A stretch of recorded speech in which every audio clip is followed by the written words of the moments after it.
കഴിഞ്ഞ 400 കോടി വർഷങ്ങളായി ഭൂമിയിൽ ജീവൻ ഇവോൾവ് ചെയ്യുന്നത് പ്രകൃതിയുടെ നിയമങ്ങൾ അനുസരിച്ചാണ്.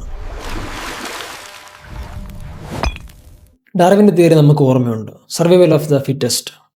ഏറ്റവും അനുയോജ്യർ മാത്രം അതിജീവിക്കും. എന്നാൽ ഇപ്പോൾ കാര്യങ്ങൾ മാറിയിരിക്കുന്നു. ഇത് നമ്മുടെ ഭാവിയാണ്. ഒരുപക്ഷെ ഇനി ജനിക്കാൻ പോകുന്ന തലമുറ അവസാനത്തെ സാധാരണ മനുഷ്യരായിരിക്കാം. അവരെ നമ്മൾ ഹോമോസാപ്പിയൻസ് എന്ന് വിളിക്കില്ല, അവർ പോസ്റ്റ് ഹ്യൂമൻസ് ആയിരിക്കും. ഇതിനാണ് ട്രാൻസ് ഹ്യൂമാനിസം എന്ന് വിളിക്കുന്നത്. എല്ലാവർക്കും വീഡിയോയിലേക്ക് സ്വാഗതം.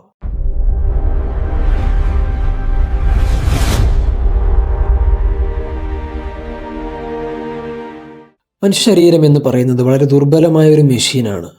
നമുക്ക് രോഗങ്ങൾ വരും, പരിക്കേൽക്കും, നമ്മൾ വയസ്സാകും, അവസാനം മരിക്കും. നൂറ്റാണ്ടുകളായി നമ്മൾ ഈ വിധി അംഗീകരിച്ച് ജീവിക്കുകയാണ്. എന്നാൽ ട്രാൻസ് ഹ്യൂമനിസ്റ്റുകൾ വിശ്വസിക്കുന്നത് മരണം ഒരു വിധിയല്ല, ഇതൊരു രോഗം മാത്രമാണെന്നാണ്. ഒരു എഞ്ചിനീയറിംഗ് പിഴവ്. ഒരു കാറിന് ടയർ കേടായാൽ നമ്മൾ കാർ ഉപേക്ഷിക്കുമോ? ഇല്ല, നമ്മൾ ടയർ മാറ്റിവെക്കും. അതുപോലെ ശരീരത്തിലെ അവയവങ്ങൾ കേടായാൽ അത് മാറ്റിവെച്ച് ജീവിക്കുക. അവിടെ നിന്നാണ് ബയോണിക്സ് എന്ന ആശയം ഉണ്ടാവുന്നത്. MIT പ്രൊഫസറായ ഹ്യൂ ഹെർ ഇതിനൊരു ഉത്തമ ഉദാഹരണമാണ്. ട്രക്കിങ്ങിനിടെ കാലുകൾ നഷ്ടപ്പെട്ട അദ്ദേഹം തനിക്ക് വേണ്ടി ലോകത്തിലെ ഏറ്റവും അഡ്വാൻസ് ആയ റോബോട്ടിക് കാലുകൾ നിർമ്മിക്കുന്നു.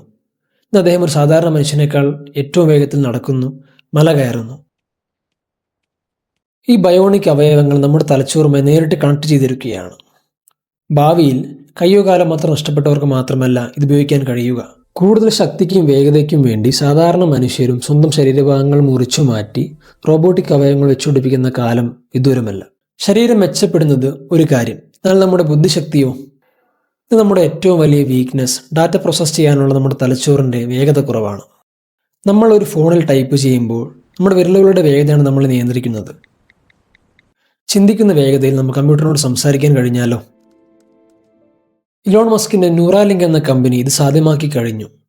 ഒരു നാണയത്തിന് വലിപ്പമുള്ള ചിപ്പ് തലയോട്ടിയിൽ ഘടിപ്പിക്കുന്നു. ഇതിൽ നിന്ന് മനുഷ്യന്റെ മുടിയേക്കാൾ നേർത്ത ആയിരക്കണക്കിന് നൂലുകൾ നമ്മുടെ തലച്ചോറിലേക്ക് ഇറക്കി വെക്കുന്നു. ഈ ചിപ്പ് നിങ്ങളുടെ ചിന്തകളെ ഡിജിറ്റൽ സിഗ്നലുകളാക്കി മാറ്റുന്നു. അത് ടെലിപ്പതി യാഥാർത്ഥ്യമായിരിക്കുന്നു. പക്ഷെ ഇതൊരു തുടക്കം മാത്രമാണ്. മസ്ക് പറയുന്നത് AI ഭാവിയിൽ മനുഷ്യനേക്കാൾ ബുദ്ധിമാനാകും എന്നാണ്.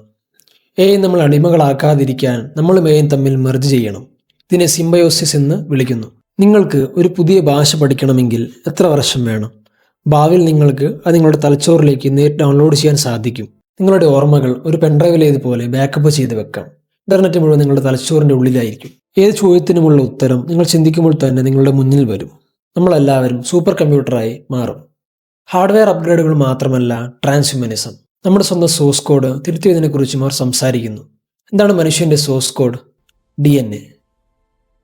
അവിടെയാണ് ക്രിസ്പർ എന്ന വിപ്ലവകരമായ സാങ്കേതിക വിദ്യ കടന്നു വരുന്നത്. ഇതൊരു മോളിക്കുലാർ കത്രികയാണ്. കമ്പ്യൂട്ടറിൽ നമ്മൾ വേർഡ് ഡോക്യുമെന്റിൽ കോപ്പി പേസ്റ്റ് ചെയ്യുന്നത് പോലെ DNA എഡിറ്റ് ചെയ്യാൻ ഇതിലൂടെ സാധിക്കും. 2018 ചൈനീസ് ശാസ്ത്രജ്ഞനായ ഹേ ജിയാങ് ലോകത്തെ ഞെട്ടിച്ചുകൊണ്ട് അത് ജനിതകമാറ്റം വരുത്തിയ കുട്ടിയെ സൃഷ്ടിച്ചു. HIV വരാതിരിക്കാൻ അവരുടെ ജീനുകളിൽ അദ്ദേഹം മാറ്റം വരുത്തി. ഇത് ശാസ്ത്ര ലോകത്ത് വലിയ പ്രകമ്പനം സൃഷ്ടിച്ചു. കാരണം രോഗം മാറ്റാൻ വേണ്ടി DNA എഡിറ്റ് ചെയ്യുന്നത് നല്ല കാര്യമാണ്. പക്ഷേ കുട്ടികളുടെ കണ്ണിന്റെ നിറം, മുടിയുടെ നിറം, അവരുടെ IQ, പേശികളുടെ കരുത്ത് എന്നിവ ജനിക്കുന്നതിന് മുൻപേ ഡിസൈൻ ചെയ്യാൻ തുടങ്ങിയാലോ? ഒരു ഷോപ്പിംഗ് കാറ്റലോഗ് പോലെ മാറും.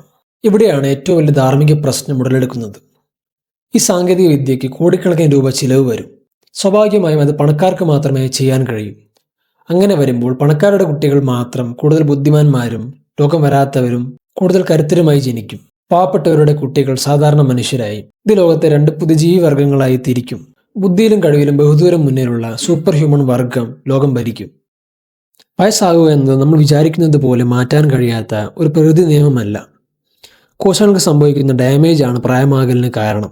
ടെലോമിയേഴ്സ് ചുരുങ്ങുന്നതും കോശങ്ങൾ വിഭജിക്കാൻ വിസമ്മതിക്കുന്നതുമാണ് നമ്മളെ വാർദ്ധക്യത്തിലേക്ക് നയിക്കുന്നത്. എന്നാൽ ഇത് റിവേഴ്സ് ചെയ്യാൻ കഴിഞ്ഞാലോ? ഗൂഗിളിന്റെ മാതൃ കമ്പനിയായ ആൽഫബറ്റിന് കാലിക് എന്നൊരു പ്രൊജക്റ്റ് ഉണ്ട്. അവരുടെ ഏക ലക്ഷ്യം മരണത്തെ തോൽപ്പിക്കുക എന്നതാണ്. നാനോ ടെക്നോളജിയാണ് ഇതിലെ പ്രധാന ആയുധം. രക്താണുക്കളേക്കാൾ ചെറിയ ലക്ഷക്കണക്കിന് നാനോ ബോട്ടുകൾ നമ്മുടെ ശരീരത്തിൽ ഇറക്കി വെക്കുന്നു. അവ എപ്പോഴും നമ്മുടെ രക്തത്തിൽ പെട്രോളിംഗ് നടത്തും. ഒരു ക്യാൻസർ കോശം രൂപപ്പെട്ടാൽ അപ്പോൾ തന്നെ അത് നശിപ്പിക്കും. ഹൃദയത്തിൽ ഒരു ബ്ലോക്ക് വന്നാൽ ഈ കുഞ്ഞൻ റോബോട്ടുകൾ അത് ക്ലീൻ ചെയ്യും. കോശങ്ങൾ ഡാമേജ് ആയാൽ അവ റിപ്പയർ ചെയ്യും. ഫലത്തിൽ നിങ്ങളുടെ ശരീരത്തിന് എപ്പോഴും 25 വയസ്സിന്റെ ആരോഗ്യവും ചുറുചുറുക്കുമായിരിക്കും. ഇതിനെ ബയോളജിക്കൽ ഇമ്മോർട്ടാലിറ്റി എന്ന് വിളിക്കുന്നു. എന്നാൽ ആരും മരിക്കുന്നില്ലെങ്കിൽ ഭൂമിയിൽ എന്ത് സംഭവിക്കും? ജനസംഖ്യ താങ്ങാൻ കഴിയാത്ത വിധം വർദ്ധിക്കും. റിസോഴ്സുകൾ തീർന്നു പോകും. ഒരുപക്ഷെ മരണം എന്നത് ഒരു ചോയ്സായി മാറും. ജീവിക്കാൻ മടുക്കുമ്പോൾ മാത്രം ആളുകൾ മരണം തിരഞ്ഞെടുക്കും. അല്ലെങ്കിൽ നമുക്ക് ഭൂമി വിട്ട് ചൊവ്വയിലേക്കോ മറ്റ് ഗ്രഹങ്ങളിലേക്കോ കുടിയേറേണ്ടി വരും. ഇതെല്ലാം യാഥാർത്ഥ്യമാകാൻ ഇനിയും കുറേ വർഷങ്ങളെടുത്തേക്കാം. എന്നാൽ അപ്പോഴേക്കും കാത്തിരിക്കാൻ കഴിയാത്തവർ എന്തു ചെയ്യും? അവർക്കുള്ള ഉത്തരമാണ് മൈൻഡ് അപ്ലോഡിംഗ്. ശരീരം നശിച്ചാൽ നിങ്ങളുടെ കോൺഷ്യസ്നെസ് അഥവാ ബോധം നശിക്കില്ല എന്ന് കരുതുക. നിങ്ങളുടെ ചിന്തകൾ, നിങ്ങളുടെ ഓർമ്മകൾ, നിങ്ങളുടെ വ്യക്തിത്വം ഇതെല്ലാം തലച്ചോറിലെ ന്യൂറോണുകളുടെ ഒരു നെറ്റ്വർക്ക് മാത്രമാണ്. ആ പൂർണ്ണമായ നെറ്റ്വർക്കിനെ സ്കാൻ ചെയ്ത് ഒരു കമ്പ്യൂട്ടറിലേക്ക് അല്ലെങ്കിൽ ഒരു ക്ലൗഡിലേക്ക് കോപ്പി ചെയ്യാൻ സാധിച്ചാലോ? ശരീരം മരിച്ചാൽ നിങ്ങൾ ആ ഡിജിറ്റൽ ലോകത്ത് ജീവിച്ചിരിക്കും. അതൊരു വലിയ വെർച്വൽ റിയാലിറ്റി ലോകമായിരിക്കും. അവിടെ നിങ്ങൾക്ക് ഏത് രൂപവും സ്വീകരിക്കാം, എത്ര വേണമെങ്കിലും പറക്കാം, വേദനയില്ല, ദുഃഖമില്ല. മരിച്ചുപോയ നിങ്ങളുടെ പ്രിയപ്പെട്ടവരുമായി അവിടെ വെച്ച് നിങ്ങൾക്ക് വീണ്ടും ജീവിക്കാം. ഇതിനെയാണ് ഡിജിറ്റൽ ഇമ്മോർട്ടാലിറ്റി എന്ന് വിളിക്കുന്നത്. പക്ഷെ ഇവിടെ വലിയൊരു ചോദ്യമുണ്ട്. ആ കമ്പ്യൂട്ടറിലേക്ക് അപ്ലോഡ് ചെയ്യപ്പെട്ടത് ശരിക്കും നിങ്ങൾ തന്നെയാണോ? അതോ നിങ്ങളുടെ ഓർമ്മകൾ വെച്ച് പ്രവർത്തിക്കുന്ന വെറും ഒരു കോപ്പി മാത്രമാണോ? ടെക്നോളജി നമ്മൾ ദൈവങ്ങളാക്കും എന്ന് പറയുമ്പോഴും അത് നമ്മൾ നശിപ്പിക്കാനുള്ള സാഹചര്യങ്ങളും വലുതാണ്. നിങ്ങൾ ഇന്റർനെറ്റുമായി കണക്ട് ചെയ്യപ്പെട്ടാൽ നിങ്ങളെ ഹാക്ക് ചെയ്യാനും സാധിക്കും. നിങ്ങളുടെ ചിന്തകൾ മറ്റൊരാൾക്ക് വായിക്കാൻ സാധിച്ചാലോ? നിങ്ങൾക്ക് പ്രിയപ്പെട്ട ഓർമ്മകൾ ഒരു റാൻസംവെയർ അറ്റാക്കിലൂടെ നശിപ്പിക്കപ്പെട്ടാലോ? ഏറ്റവും വലിയ ഭയം അതല്ല. മനുഷ്യനായിരിക്കുക എന്നതിൻ്റെ അർത്ഥം എന്താണ്? വേദന, കഷ്ടപ്പാടുകൾ, മരണഭയം. ഇതെല്ലാമാണ് നമ്മളെ സ്നേഹിക്കാനും സഹാനുഭൂതി കാണിക്കാനും പ്രേരിപ്പിക്കുന്നത്. ഇതെല്ലാം ഇല്ലാതായാൽ നമ്മൾ വെറും യന്ത്രങ്ങളായി മാറില്ലേ? ചരിത്രം നമ്മളെ പഠിപ്പിക്കുന്നത് ഒരൊറ്റ കാര്യമാണ്: കണ്ടുപിടുത്തങ്ങളെ ഒരിക്കലും തടഞ്ഞു നിർത്താൻ കഴിയില്ല. ഇന്റർനെറ്റ്, AI അതുപോലെ തന്നെയാണ് ട്രാൻസ് ഹ്യൂമനിസവും. ഇത് സംഭവിച്ചേ തീരൂ. 2050 ആകുമ്പോഴേക്കും ഈ ടെക്നോളജികളെല്ലാം നമ്മുടെ ദൈനംദിന ജീവിതത്തിന്റെ ഭാഗമായി മാറാൻ സാധ്യതയുണ്ട്. ഈ ട്രാൻസ് ഹ്യൂമാനിസത്തെ കുറിച്ചുള്ള നിങ്ങളുടെ അഭിപ്രായങ്ങൾ താഴെ കമന്റ് ചെയ്യുക. See you in the next video. It's me Abhay signing off.